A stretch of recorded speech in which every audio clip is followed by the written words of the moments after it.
In this episode of the Church Security Roll Call, we're going to be talking about tornado safety. Stay tuned.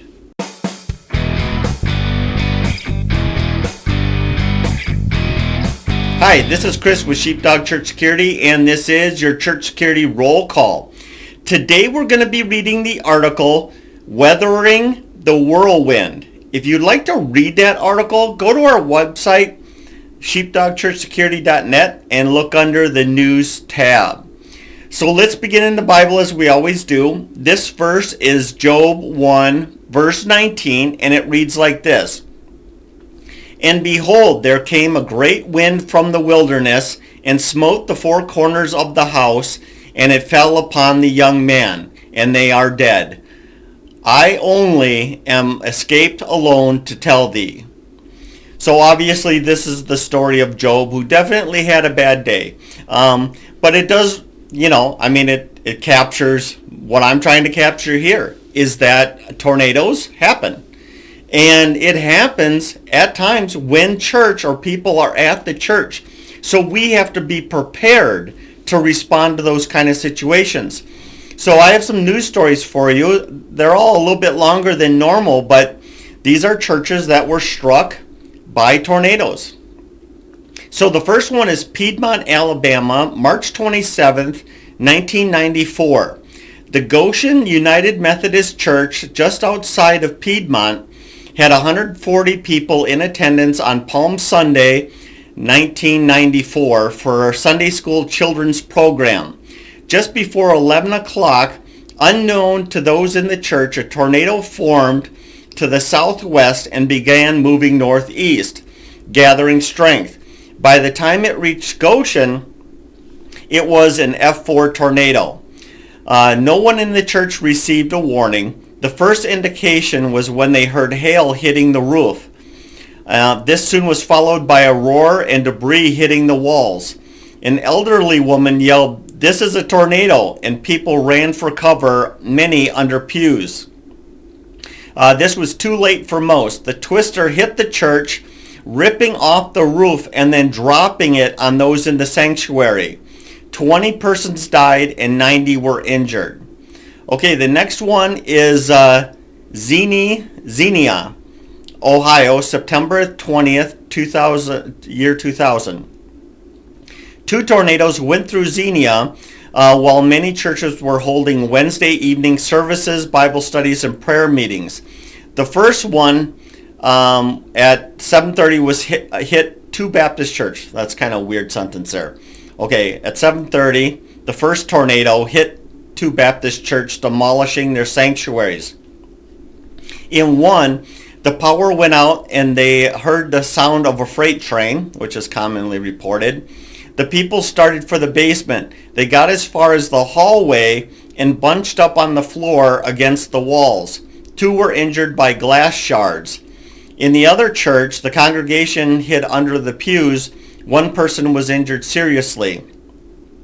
The two tornadoes killed one person in the community and injured 145. All right, the next one, Mayfield, Kentucky, December 11th, 2021. So this is like what? Less than 6 months ago. Several severe tornadoes hit three states along the Mississippi River, some of them deadly. Hardest hit was the city of Mayfield, Kentucky. The F4 tornado, which went through the center of town, traveling over 165 miles and killed 56 people. At least three churches in the downtown Mayfield area were destroyed, and a fourth was heavily damaged by a whirlwind, which also tore up the courthouse, sheriff's office, and other public buildings, as well as a large factory at the edge of town. This was Friday evening, so there were people in only two of the four churches. The youth pastor, and their wives and family were in the First Baptist Church when the tornado siren sounded. They went down to the basement into a tunnel under the street between the two church buildings. The men put their families against the wall and stood against them. Ceiling tiles shook and dirt fell when the tornado hit, but they were unhurt. Both church buildings were heavily damaged, but still standing. while many other nearby buildings were totaled. 1 block south at the Mayfield First United Methodist Church, the pastor and his wife hid in a closet. The tornado took off the roof and tore down all the outside walls except for the front facade with the pillars, and the couple was unhurt. The pastor reported being able to look up and see the sky from the closet they were hiding in. No people in the first Christian church. There were no people in the first Christian church and the first Presbyterian church when they were demolished. Sounds like, thank God, nobody was in there. They were completely demolished. Further north of town, 2 churches of Christ were untouched. One served as a shelter for members and neighbors. All of the churches had members whose homes, businesses, and other workplaces were damaged or destroyed. Churches in Mayfield helped people during the recovery of the tornado, which really says something about them, doesn't it? It's like, despite the fact that their building is destroyed or damaged, their homes, their businesses and stuff like that, churches were still able to serve the community. So before we continue on with this, talking about tornadoes, I just want to draw your attention to the show notes below. There's a link. You click that, it takes you to another page. You put in your email address, and you get the show notes for this program. Nice little cheat sheet, especially if this is an important topic to you, and it really should be for everybody. This might be a way that you can print off the show notes and be able to talk to your friends and family and other people at your church and part of the team. It's just meant to give you an aid, because you're probably not going to get everybody to listen to the podcast or watch the show. Anyway, so let's get into the meat of this. So preparation. Preparation for a tornado is essentially going to be looking for shelter areas within your building. Now, if your church has a tornado shelter, awesome. You don't even have to think about this for the most part, right? I guess it depends on how big that tornado shelter is. But anyway, you want to look at your building and try to decide where's going to be the best place to shelter people. Now, typically, the gold standard, of course, is a basement, getting underground. And you want to, and that's where you're going to have the greatest success. So even if that tornado comes through and wipes your church off its foundations, you're still safely in a basement. The only time you would want to, well, let me say a couple things about that shelter. The first thing is this. A good tornado shelter is going to have some supplies in it, at minimum: water, first aid, and then a weather radio, which we're going to talk about more later. But anyway, you want those basic things. Sometimes you might even consider games and food to some extent, just in case you're stuck in that shelter for longer than you intend. The other thing is you want the door that goes into the shelter to open inward. And the idea behind that is this, is if there's a bunch of debris just outside that door and the door opens outward, the debris is going to hold that door shut. So you want to make sure that door opens inward. And then worst case scenario, you open that door, if there's debris in front of it, maybe you can move it out of the way and get out yourself. Or if nothing else, you can open up that door. If the whole roof is on top of the building, then at least rescuers are going to be able, you're going to be able to shout, yell, get people's attention. Rescuers will know you're down there and that kind of deal. That's where communication comes into handy too. If you have landline phone, now just depending on how the infrastructure set up, maybe even a landline won't work if all the wires were pulled out and all that good stuff. But definitely towers for cell phones, they're probably the least reliable. That's sometimes, I talk to younger people and everyone's really on a cell phone these days. But one of the things that we kind of miss is the stability of a landline. But anyway, going on from that. So the basement's your best choice. The next thing is getting as low as possible. So that's now your first floor, your ground level. Now, as a general rule, what you want to do is you want to get people towards the center of the church. And because we're getting away from windows, we're getting away from the walls that are most likely to be ripped away from the building. The other thing is we're looking for smaller rooms. So when we think about gymnasiums and sanctuaries and stuff like that, those rooms are absolutely horrible for tornado shelters because that long roof span, that ceiling span, is likely to collapse, just like in that one story. It kind of lifted it up and then threw it down on them. And so those large rooms are not good. We want to get into like narrow hallways. We want to get into smaller rooms and stay as far away from windows in that exterior wall as we can. Now you have to look at your church, so some of you are like, we go to a small church, we just don't, we're just in deep trouble because it's mostly, like I used to go to a church where it was like 70% of it was the sanctuary. It was all on the ground floor, it was just on the ground floor. 70% was the sanctuary, and then you had a couple offices, bathrooms, and a little kitchen area. So it was really super small. There really was no place for a tornado shelter, and I'm going to cover that in a minute here. But going back to that lowest floor on the inside the best you can. Now, when you're looking for these for these shelter areas for tornadoes, one of the things that you might need to consider, depending on the structure, is you get a floor plan and you come up with red, green, and yellow areas. And what it basically saying is the red areas are places where you definitely don't want anyone to be. So I think about my past church. The lobby was opened up into a second story, so it's an open design, if you will. So you could see the roof, and you could see, and then of course along one wall was nothing but glass doors and lots of glass. And so basically that was the worst. That's a red room by all accounts, that nobody should be in that room if a tornado hits.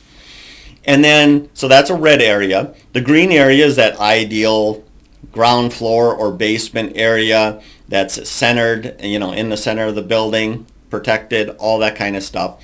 And then you might have some yellow areas where it's like kind of like your emergency overflow, right? So it's like, hey, we got too many people here. So we've already filled up the green area. What are we going to do with these additional people? And that's where you have those yellow areas. So you just have to look at your building, figure out the best part, make some maps up, put them around the church so people can see. Maybe you can get a sign. If you have a tornado shelter, get some of those signs that say tornado shelter and shows a little tornado on next to it. And you put those up on different or near different doors, different rooms, so people know that that's the place that they're supposed to go. And some people will notice that as they're walking around the building. So that's that. Center room, good marking, good planning, all that kind of stuff, all that stuff put into place, having those supplies in there. I want to talk a little bit about the importance of warnings.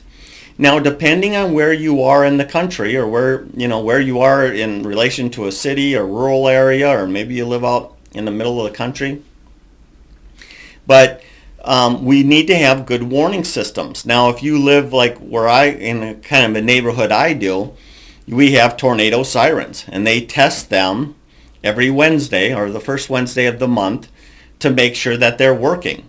And if there's a tornado, that siren goes off. They're designed to warn people that are outside to get inside in the shelter. Now, depending on how close you are, you're definitely going to hear it in the house too.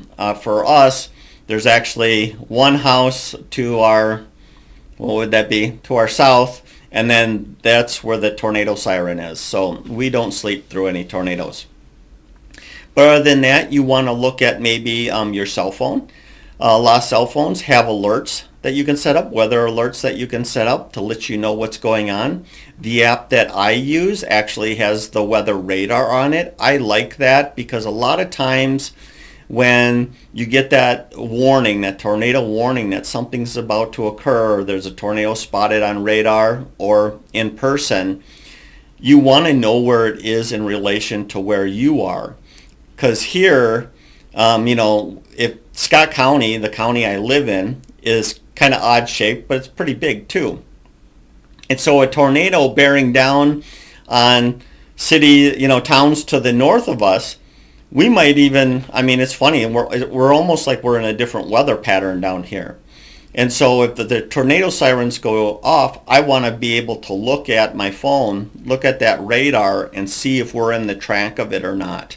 But anyway, you can have those warnings set up on your cell phone. But also keep in mind this, cell phone towers can be torn down. So the next best thing is, just like landlines, if you will, a lesser technology is superior to the newer technology. The same thing happens with severe all-hazard radios. These are your NOAA weather radios.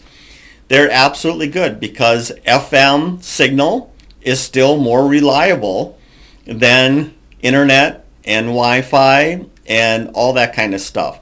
So getting a good weather radio is extremely important. One of the things that they offer now is they call it SAME technology, and that's an acronym. And let me get the acronym correct. It's Specific Area Message Encoding. And basically one of the things NOAA has figured out is if you get a lot of false alarms, you get a lot of false warnings, what happens is you start to tone them out. You don't even listen to them anymore. And that's really bad, right? Because the one you need to pay attention to might be one that you ignored because there was 30 others that didn't matter. And so with this technology, what it does is it starts to narrow down the area. So instead of, like I said here, the tornado sirens go off based on the county. And so that's a big area, and so it might not apply to us. So I have to look at the weather radar to know if it matters. With same technology, I think Scott County has something like 12 different zones. And so what you can do is you can go to that weather radio with same technology and you put in a unique code for the area that you want to be alerted for. Now, some of them allow you to add like 100 codes. I think that's really dumb because you're almost doing you're setting yourself up for the thing I was warning you about, and that's all the false alarms. I would get it down just to the code for the church. And now if you're really close to a border, if you will, then maybe considering putting in the next border. But once again, if it's affecting your area, it's going to alert. And so I would just kind of put that one code in there, maybe two, nothing more.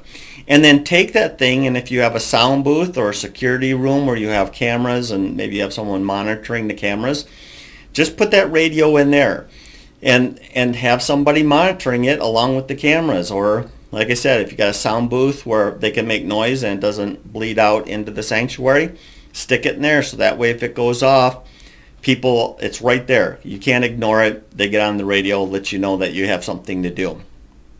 So warnings are extremely important. So the two things we talked about is having some sort of warning system, two, setting up or designating or finding those areas in your church that are safe. There is one note I almost forgot I wanted to bring up is this. So one of the churches I used to go to, the one I was talking about with the lobby and the big glass windows, there was too many people in that building on Sunday. Which is a good problem to have on a normal Sunday, but if there's a tornado coming at us, then we have a problem because there was no way in the world we were going to be able to get all those people into those green and yellow areas. It was just too many. So one of the policies, one of the procedures we had to put into place was this, is if there was a tornado warning and we determined that it was coming at us or it was going to be very close to us, what we would have to do is we would have to interrupt the service, hand the pastor basically a little card, and let them know, hey, there's a tornado warning, we're going to have to evacuate. And there was a little script for them, and they would know, we'd hand them that card. You could even go into color coding, but hand that pastor that card, let them know, hey, we have to take action because this thing's going to be close, if not hitting us head on. And then what we had to do is we would put the weather radar on the screen. So it was a larger church, so we had two screens that they would put, sermon notes and all that good stuff on.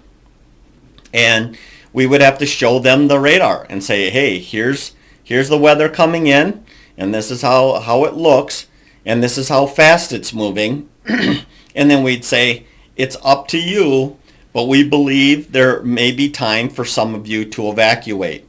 And as long as you're not driving towards the storm, you're driving away from the storm, maybe you can get home and get into your own basement and get out of here.